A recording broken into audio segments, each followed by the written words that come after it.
Welcome in to episode 2 of Outside the Law, the Outlaws Postseason podcast. My name is Colby Smith, and I'm super excited to be joined today by my good friend Colton Harrison. Colton, it's been a minute. How you doing? I'm doing good, just getting back into the things with school and all that. So yeah, been pretty busy, but we're getting it done.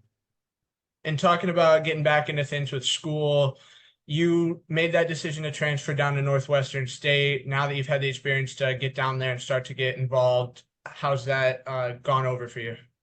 It's been really good. First week we had a couple meetings and I really like what the coaches had to say. They're really bought into the program and really focus on developing their players. And Coach Bert's been really good so far. He pays really close attention to detail and just he really wants you to get better. He might be hard on you, he might yell at you a little bit, but after it all, he'll come up to you and tell you it's just all because he's trying to make you better. So, I've really enjoyed that, and it's been tough because they're redoing our field right now, so they're tore it all up and they're gonna put turf down, but it's been super nice. It's gonna be super nice, so it's well worth it. Well, in terms of having a coach like that that pays so much attention to detail and is so invested in you as a player, how does that really impact how you perform and affect you mentally?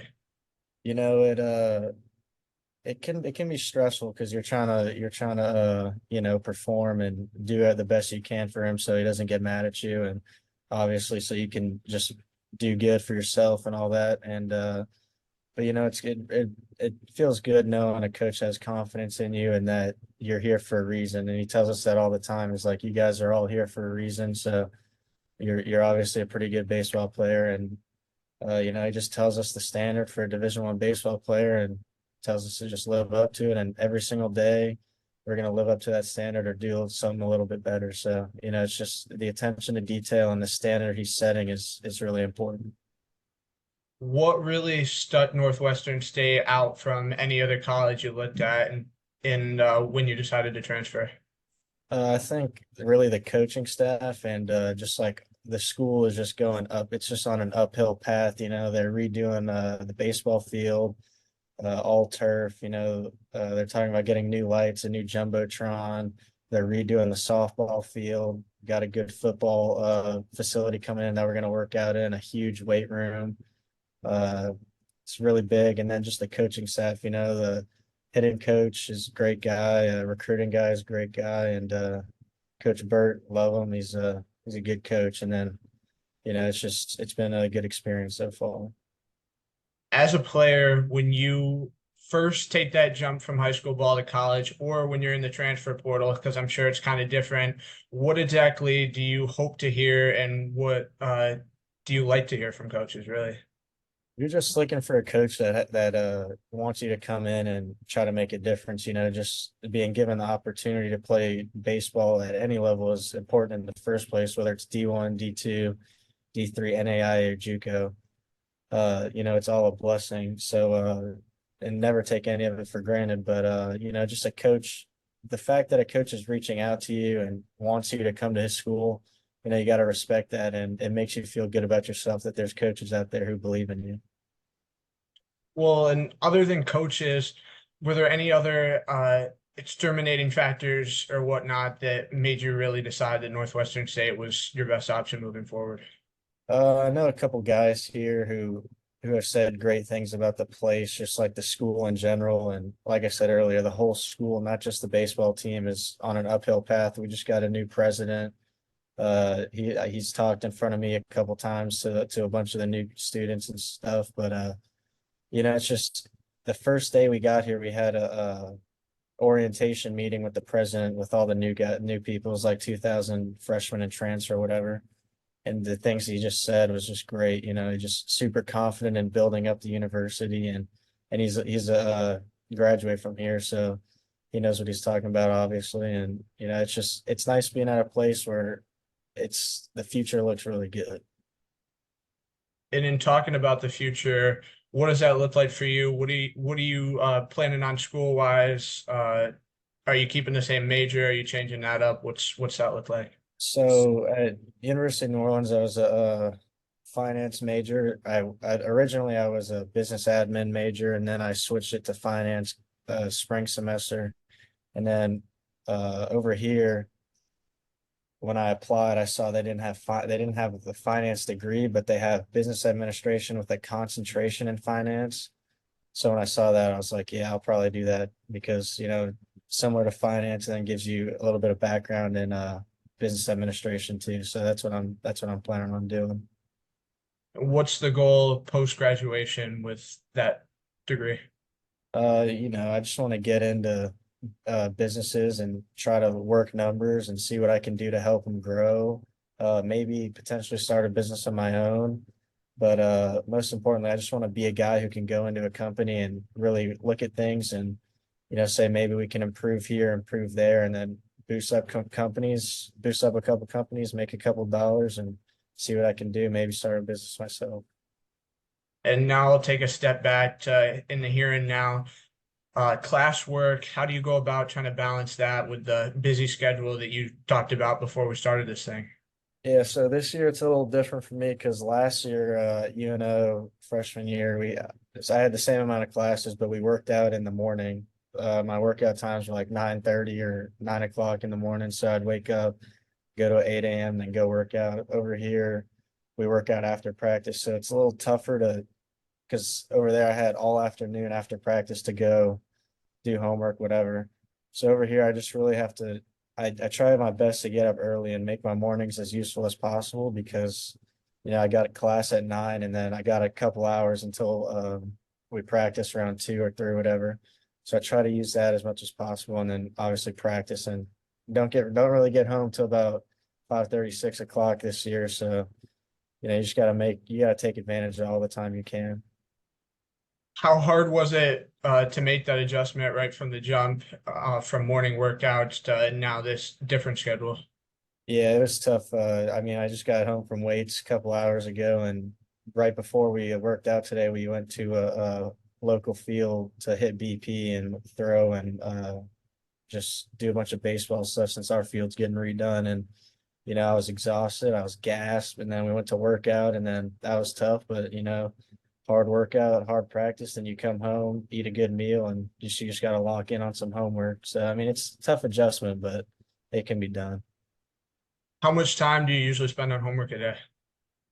It depends. I try Mondays and Tuesdays. I try to knock out. I have 2 online classes. I try to do all the work in those the first 2 days, and then I have 3 in person. So I try to do 2 of the classes. We get the work at the beginning of the week, kind of because it's online, and she just teaches it, and then we go do it online.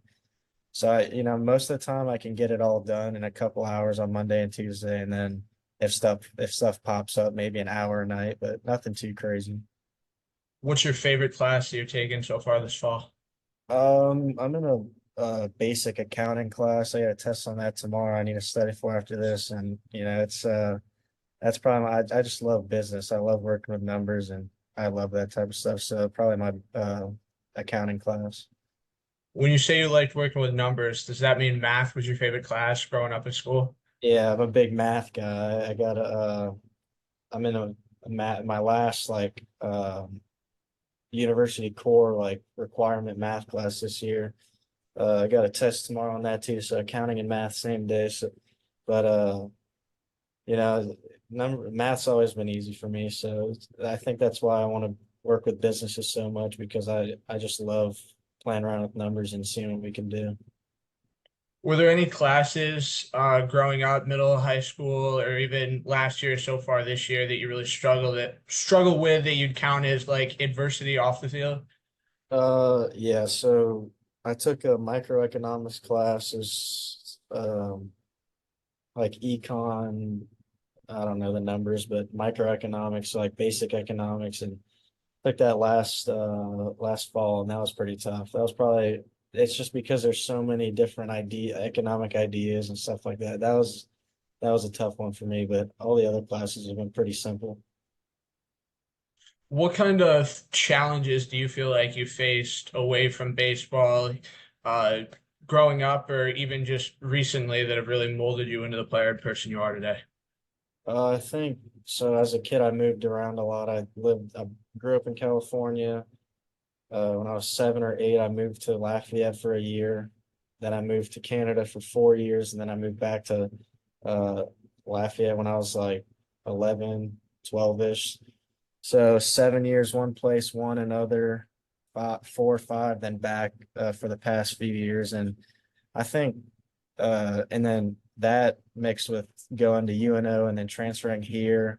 And then I went to a public middle school, then went to a private high school. So basically, my whole life, I've been moving around, meeting new people. So I think one of the best things my parents really did for me was move around a lot and put me in different schools because, you know, the more people you can meet and create relationships with, and the better you get at that, I think that can help you in life a lot. But it was definitely a challenge, but it's just another thing you got to overcome.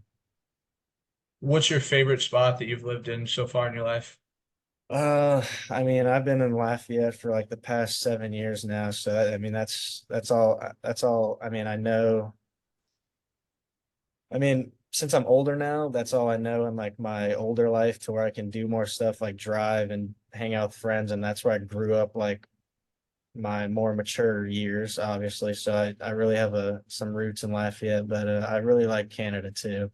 I was too young to really know California, besides that there's a beach 10 minutes away and then the mountains another 10 minutes away. Other than that, it was just, I don't really remember, but I really like Canada. I played hockey and I love the snow, so it's pretty cool. What kind of differences did you see in the culture, atmosphere, environment, anything when you lived in Canada as opposed to living in the States? I think Canada's just more, you definitely see a lot more different political and economic thing. Like even as a kid, you go up there and all the healthcare is like free for everyone. So one time I got hurt and we went to the hospitals. So since it's free for everyone, there's huge lines and stuff. So one of the biggest differences I think is just like the way they do things like healthcare and all that, and college and university is way different because I'm pretty sure it's paid for by the government too, if I'm not mistaken. I could be wrong, but I think that's how it is. And then so more people are there's just more people that do the things that a lot of people here can't. There's pros and cons to that or whatever, but and then the people are way different. I don't know if they're nicer or not, but it's just way more diverse. Like in Canada, there's all types of people everywhere, not just like in certain spots. Like one spot will have insanely diverse, and the other spot in Canada, same way. All types of people. Down here, it's diverse, but in a different way. There's less cultures and more just like one culture for the state. And you go state by state. And piggybacking off that, you talked about meeting so many different people and all the places you've been. Who are some of the most influential people you've come across, and how have you gone about trying to stay in touch with everybody you've met in different spots? Yeah, I had a really good friend in Canada named Lucas. He was one of my best friends, and then I played hockey with some guys, Zach, Jace, guys like that. I just stay in touch on social media. It's a blessing and a curse, social media, but it's the best way to stay in touch with some of your friends from the past. Um, I went up to visit them a few years ago, and that was pretty good, but haven't been too close in touch recently, so probably got to do better at that. But and then when I moved down here, some of my best friends, like his name's Chop, call him, or his name's Holden, we call him Chop, Luke Lemaire, just my girlfriend obviously met her down here, and there's been good people all over, but I got deep roots in Lafayette now, so that's where a majority of my people are. And you mentioned playing hockey in Canada. What was that experience like for you? And when did you truly decide that baseball was the sport you wanted to pursue as opposed to hockey or any other? So hockey was really cool, in Canada, baseball is like it depends where you're at. I'm pretty sure in like on the East Coast it's more popular and more challenging, but I was in Edmonton, Alberta, so it's more like central towards the west type. And the baseball wasn't great. So it's just over up there, I kind of just played hockey and I played baseball too, but the season's like 2 months, so you can't really do a lot. And the competition wasn't amazing. But and then hockey, obviously super fun. But when I moved back down here, there's not really any hockey, so I just stuck with baseball, and it seemed to work out. What were some of your favorite memories from playing hockey or being involved in hockey? Just the fact that it's so different than all the other sports like that we're used to. Like nothing's really played on ice, so it's pretty cool. You're running around with skates on, and you know, once you start playing it, you fall in love with it. Though I would go home every day and I bought a net and would just play hockey on my driveway with a little rubber puck that's meant for outdoors. So it's just one of those things that it's a little different, but once you start playing it, you start to love it. Are there any lessons that your hockey career taught you that really have kind of impacted your baseball career, or any lessons that are kind of give and take between both sports?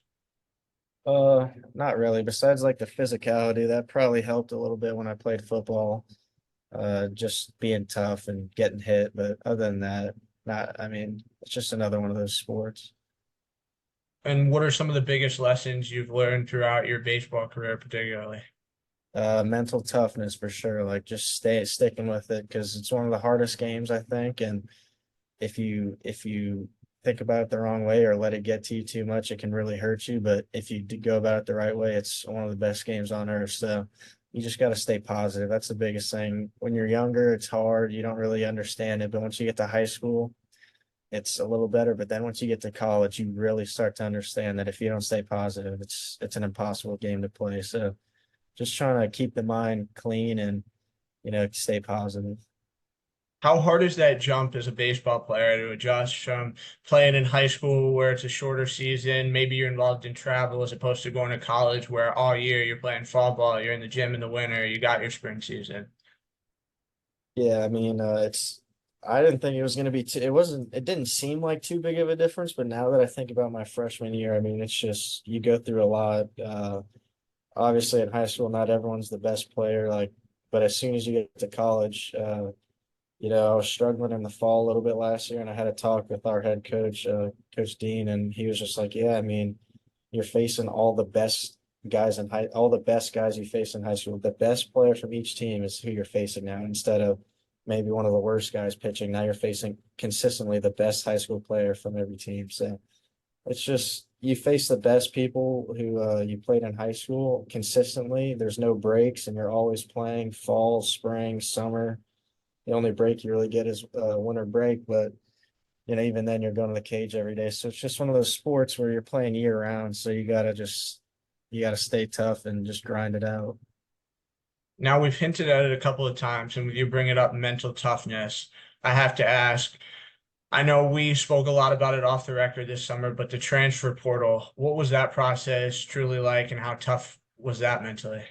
Yeah, I mean it's like the high school process all over again, just a little bit tougher and more glorified because when you're going from university to university, you got to worry about credits transferring, you got to worry about if that school has your major, you got to worry about if you want to go JUCO, that changes your whole degree plan because you're going to get a different type of degree to go back to a 4 year. So just and then obviously just finding a school in general, a coach that'll want to take you in. So it was tough, but it's just one of those things. It's just like high school. You just got to grind it out, and hopefully a coach believes in you. And I'm glad I found a coach that did. Well, and throughout that whole process, what were some of the things that you had to remind yourself or influential people that you really leaned on to help get you through it? One of the my hitting coach back home, Coach Jeffrey Elkins, he just finished playing over here at Northwestern State a few years ago, and anytime I started thinking about it too much or whatever, I would just call him or text him, and he'd tell me, "Yo, you're a good baseball player. You're there. You were in college for a reason, so just trust it, and it'll all work out." So, my parents too, I would text them sometimes and just be like, "I don't know what's gonna happen, if it's gonna work out," and they're like, "Just trust it. It's all meant to happen for a reason." So. And how do you feel like your parents have really supported you throughout your life and in your baseball career to get you to where you are today? I think they've been amazing, top notch. They never asked me to do something that I didn't want to do. They didn't force me to play any sports. They just supported me, whatever I wanted to do, whether it's football, baseball, hockey. And the older I got, they understand how hard sports get when you, especially when you get to like the college level. So they just say, just it sounds like cliche and stuff, but just do your best and whatever happens, happens. All you can do is do your best, and whatever happens at the end of the day, you just know you gave it your all. So my mom tells me that all the time. As long as you give it your all, we won't be mad at whatever happens. And for you personally, and mentioning how hard sports really are, what are some of the things that you do away from baseball field and workouts in the cage to really, stay locked in and just stay positive? Just trying to find a good balance, I think helps a lot. Finding people that you can go hang out with and just forget about sports in general. I think that really helps because if you're always focused on like baseball consistently, it's going to eat your brain away and stuff like that. So I just, I have a good group of friends I try to go hang out with as much as possible, and that really helps. What are some of your favorite activities to do with your friends when you're away from things? We play pickleball a lot. It's pretty fun. Just hang out, watch movies. We cook at my house a lot. Just buy a couple burgers, some steaks, and we'll go grill out, and just hang out. Well, and now I want to take a little bit of a jump here, and I want to talk about this summer. It was your first season playing in Oneonta as an outlaw. What do you feel you got out of the experience, and how do you feel like that's helped you preparing for this fall? Yeah, I mean it was really good. We faced some pretty good arms and some good hitters too. So offense and defense really definitely got some good experience. And then I had like 60 at bats or something. So something I really needed is just to get in the box and face some arms. And yeah, I mean nothing I can really complain about. I thought it was good. It was tough at times, but it was great at others. So uh, it's just I needed the experience, and I'm glad I got it. Well, and how hard was it for you to adjust right out of the jump, not playing much at all at UNO to getting to Oneonta where you're basically playing every other day? Yeah, it was pretty interesting because freshman year I had 6 at bats or whatever. So it's basically from not playing from uh the spring inter squads until June. So that's like 4 months of not really seeing live arms or whatever. So it was definitely tough, but once you get in the groove, it's just baseball. It just turns into like the game you were playing as a kid. So I just think that's one of the biggest things is about college is not everyone plays, but so when you do play, you got to do good. But it's tough because you're not really used to it. So you just got to lock in on your opportunities, and I'm glad I got 60 at bats this summer, and I'm really grateful for it. Well, was it tough at all to not be in the lineup every other day or not be in the lineup every day once you started to get into a groove and kind of have that every other day sort of rotation going on? At first, yeah, it was pretty tough because you're anxious to be out there every day. But then once you get to July, we've played 20 games already. Everyone starts to get worn out, and their bodies start to hurt. So it's nice to play and then have that next day off to where you just hit BP, work on the swing, and throw, and just get to rest the body and then play the next day. So that was pretty nice. But at first, I mean, everyone's anxious. They want to play every day, but towards the end, everyone appreciates a little off day. And what did you most get out of or particularly take away from having Keaton and Josiah as your coaches this summer? Just I loved how we had young coaches. They're both really young and they know a lot about baseball, and they're just the type of guys you can go talk to at any time about anything, baseball or not, and they'll just sit there, listen to you, and talk with you. So just having young coaches during the summer was really nice, and they were really accepting to all people, everyone on the team. So it was pretty cool. We had a good group of guys. And mentioning good group of guys, how do you feel like you all really built off each other, came together this summer, and really made the Outlaws a team Oneonta could be proud of?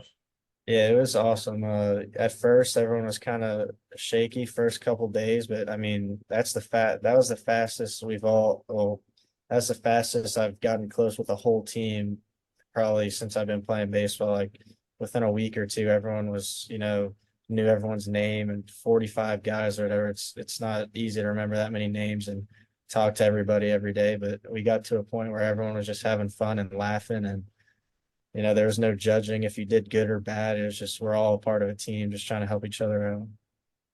And what do you feel like was the reason for that? Do you feel like there was some kind of gel for the team or some kind of thing that you all did that really kind of made that happen?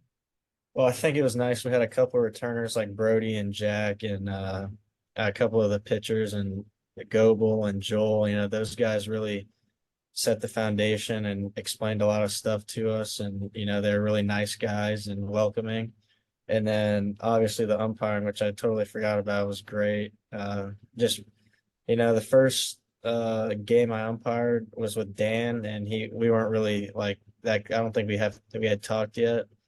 And after the first game, we started to talk every day, and we Snapchat each other every day now. And so grew a good relationship over that.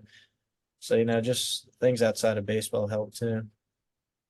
Well, and how does that umpiring experience really make the summer kind of go by more quickly? Yeah, it was nice having like a little job. Summers we played at nighttime, so you have really all day and work out or do whatever. But it was nice to be doing something and then go to the field after, so that way you're not just sitting around. But so it was nice, and it gave you something to look forward to outside of baseball. Say you had a bad day, you're like, all right, you'll go umpire for 4 hours and you'll completely forget about it. So it's pretty nice. Do you feel like you learned anything about the game or about that side of the game from having that experience?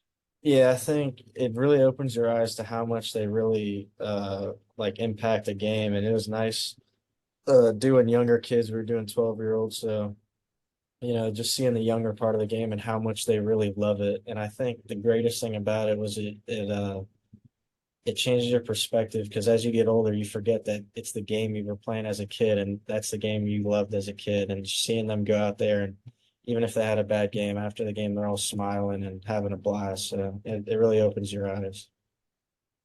For the Outlaws organization as a whole, what do you feel like makes it special or different from any other players who go play summer ball? I think it's a smaller town and community, so everyone kind of meshes together, and then just the coaches and Mr. Gary was a great owner. We always had good food, good facilities, locker rooms, nice. It's just more. It's not super laid back, but I think it's more, from what I've heard from my other friends, it's more laid back and like less stressful than other summer balls, where they treat it a lot more like a real season or whatever. But I liked having young coaches, like I said, and just the type of guys you can go talk to that weren't always strict about things, and you can just go work on your swing and not have to worry about a lot of stuff. And for you as a player, does it make it a lot more easier to perform, like knowing you have a situation like that around you? Yeah, 100%. What are three words you would use to describe your experience playing in Oneonta? Uh, Exciting, long. It was pretty long. Uh, and just let me think. Exciting, long. This is not really, I don't, it's not really one word, but like not up and down, but like Roller coaster ride? roller coaster. Yeah, it was, Yeah. yeah, roller coaster ride, exciting, and it was pretty long, but you got the ups and downs, the really good days, some bad days where we lost to Mohawk Valley in like 5 innings, but next day we go win like by 10, 15 runs. So, it was fun, but I enjoyed it. And for any potential players in the future that might be considering coming to Oneonta, what would you tell them about why you should be an outlaw? Outside the baseball part, I think it's just a beautiful place to be and just spend your summer. There's mountains all over the place, and it's just a great atmosphere, great place to be. The weather's great too. And baseball side of things, you got a nice locker room, a great owner who takes care of his players way better than any other team in the league, I thought. And the coaches are great. So if Josiah and Keaton are back, I'd recommend people go play for them. They're great coaches. Now, for you personally moving forward, what's the rest of the year going to look like in terms of baseball for you, in terms of classes, and are you thinking about playing summer baseball again next year? Yeah, so I got 5 classes this semester. Then we just do an individual work and with for baseball, and then weights on the side every day at like 4:30 or whatever. Got that till about mid-October. Then we start inter squatting when the field's done.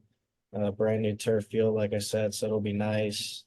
Then we got that till about end of November, and then the fall ends. So then we got exit meetings, whatever, see what happens. And then the spring, I don't really know yet, but summer ball, yeah, the plan on playing, and then just wherever coach sends me this year, we'll see what happens. Well, we can certainly hope that's back to Oneonta, right? Yeah. Colton, thank you so much for your time. It's been a pleasure having you on. All right. Thank you so much. I appreciate it.